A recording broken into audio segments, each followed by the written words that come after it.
Devocionais, a Bíblia toda em um ano. Hoje, Êxodo, capítulos 35 a 37.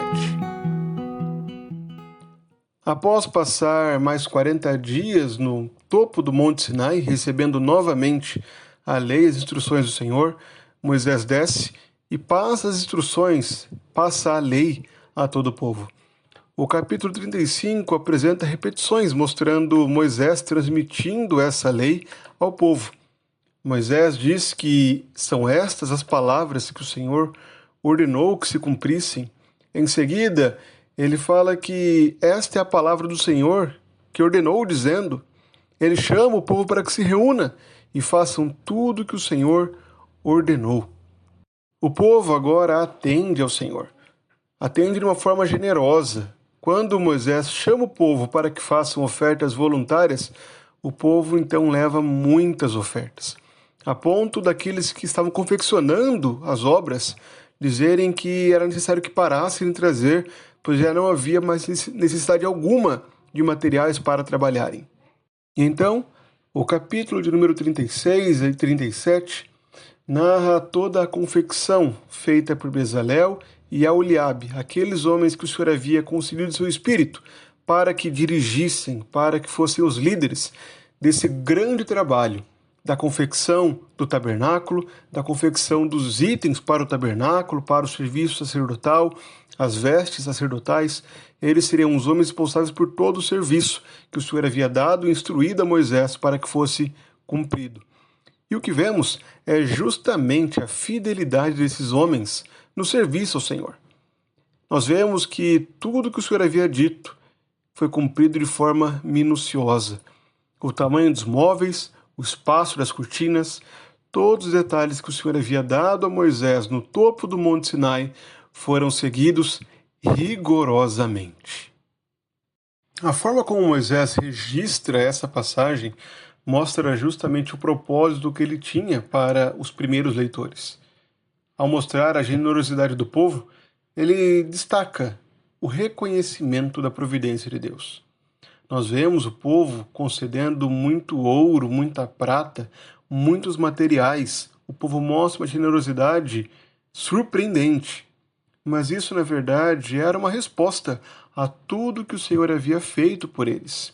Esse ouro, essa prata, toda a riqueza que eles possuíam, não vinha da sua habilidade, da sua riqueza, das heranças que herdaram dos pais, não vinham do trabalho duro com que conquistaram esses bens, mas tudo isso foi dado por Deus. Foi dado por Deus quando saíram do Egito. Lembra que o povo de Israel pediu e os egípcios concederam toda a riqueza que possuíam? É justamente dessa riqueza que o povo agora generosamente concede ao Senhor para que sirva na sua obra.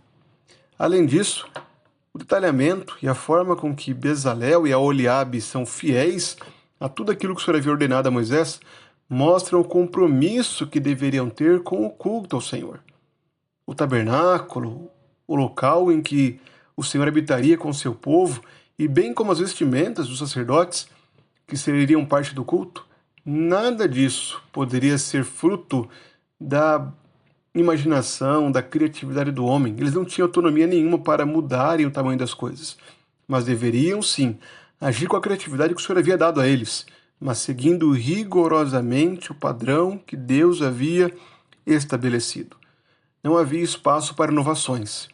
Havia sim uma licença artística para que eles realizassem o serviço do Senhor, mas tudo dentro do padrão que o Senhor havia estabelecido em sua palavra. Nada de inovações. E essas aplicações se estendem a nós. Nós também, irmãos, temos o dever de sermos generosos com a obra do Senhor. Tudo o que temos e possuímos veio da bondosa mão de Deus. Afinal de contas, mais do que qualquer riqueza nesse mundo, nós fomos comprados com o sangue precioso, o sangue de Cristo. Nós agora somos o povo liberto por Deus, não da escravidão do Egito, mas do império das trevas. Fomos transportados para o reino do Filho do seu amor. Portanto, é nosso dever sermos gratos a Deus e demonstrarmos essa gratidão com a generosidade na obra dele. Além disso, vemos também que o culto que prestamos ao Senhor não é um culto com inovações, com criatividade. Há sim uma licença para que cada liturgista, cada um que conduz o culto ao Senhor, tenha o seu modo de falar, o seu modo de agir, e isso é agradável a Deus. Nós somos distintos. Porém, a forma de culto e os elementos do culto, isso é um padrão que o Senhor estabeleceu na sua palavra e que deve ser seguido de forma rigorosa. Pois o Senhor deseja um culto conforme a sua vontade e não conforme o nosso bem entender. Que no serviço ao Senhor sejamos generosos, ao mesmo tempo que somos fiéis a Ele, cumprindo tudo aquilo que Ele exige.